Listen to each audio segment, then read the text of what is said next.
Hi everyone and welcome. My name is Anne Bustard and I'm super excited to introduce you to Far Out.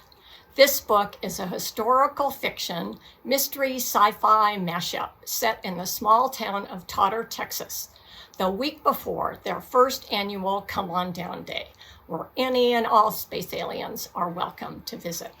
The main character is 11-year-old Magnolia Jean, and she tells the story and tries to solve the mystery along with her best friend, Nick.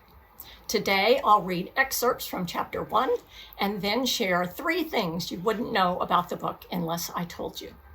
And lest I forget, the artist C. Rowland not only created the book's awesome cover, but also did art at the beginning of each chapter. So here we go. When your last name is Crook and your best friend is Nick Lawless and your daddy's the sheriff, then folks never forget you. That's A-OK by me.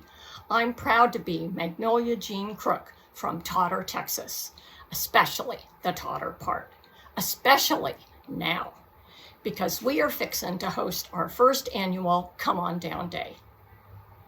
In just 1 week, our town aims to welcome any and all space aliens who wish to visit. No RSVP required. And today is our official kickoff party.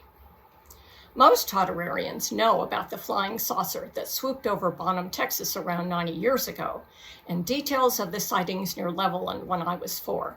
Now we want to turn. Only we're hoping for face-to-face encounters instead.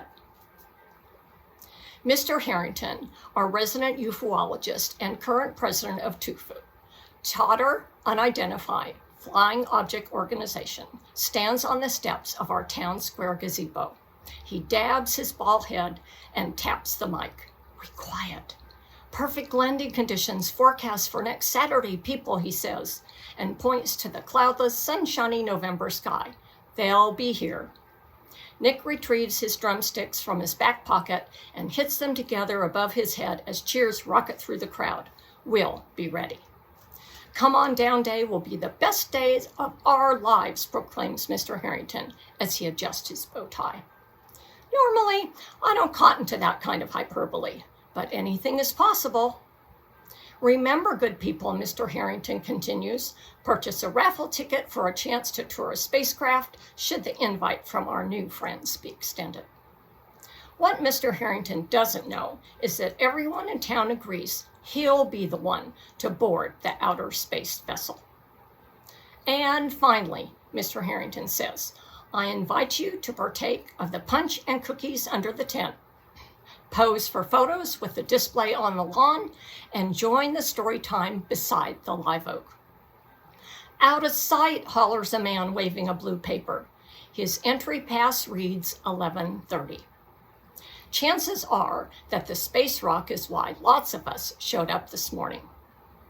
How often do regular citizens have a chance to get this close to a rock from outer space? Around here, never. Thank you, anonymous collector. And thank you, Mimi, my grandmother, who coordinated the meteorites display. We spot Mimi across the lawn with my little brother Travis and head their way. Like others, Travis is dressed as an extraterrestrial, though no one else wears rain boots with silver foil. We must have a cookie, Mimi says, as Nick and I approach. 2, says Travis, who inherited his sweet tooth from her. Deal, I say.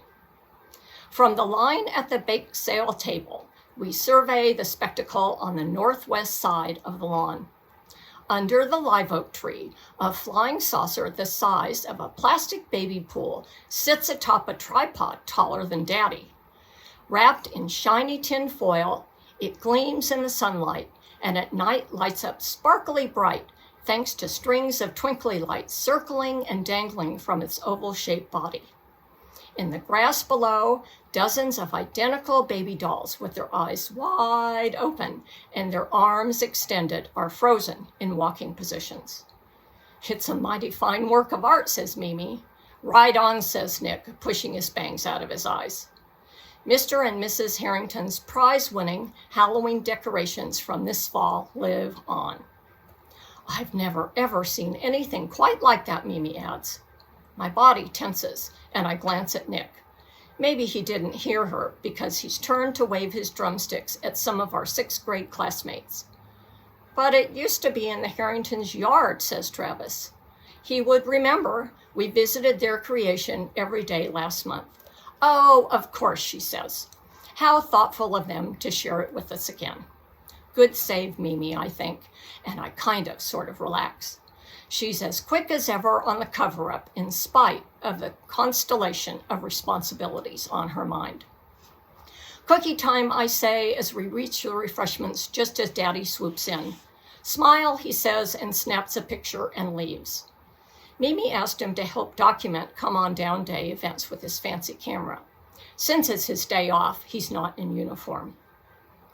Sugar, butter, almond deliciousness scents the air. Dozens of decorated confections with blue and black swirls, punctuated by white dot-like stars, span the tables. The cookie committee outdid themselves. Do space aliens like cookies, MJ, my little brother asks. Good question, I reply. What do you think? Yes, and spaghetti and tacos and chocolate ice cream. We'll find out their preferences soon enough, Mimi assures us.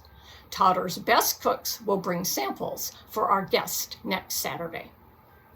Like Travis, Nick, and Mimi, I believe extraterrestrials exist, but I'm not positive we share the same taste. A high-pitched screech emanates from the gazebo, and we spin toward the sound. Deputy Rodriguez stands behind an ashen Mr. Harrington, his bow tie askew. Earthbound people, Mr. Harrington shouts into the microphone. We have a galactic problem. The crowd hushes, eyes fixed on the gazebo stage. The meteorite is missing.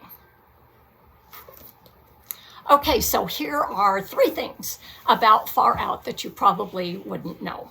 Number 1, the spark for the story was an event in Palacios, Texas, in the 1970s, and the town hosted a UFO fly-in day in hopes space aliens would come. Alas, they did not show. I loved their ambitious plan and wanted something like that to happen in a book that I might write. I purposely didn't do any research on their gathering because I wanted to make up my own. Number 2, I named a town in the book Gillum after a friend of mine. And number 3, the UFO display I read about with the doll babies. Well, years ago, there was a Halloween set up in my neighborhood that was very similar to that. So that's all for now. Thanks for joining me today on Simon Kids channel, and happy reading.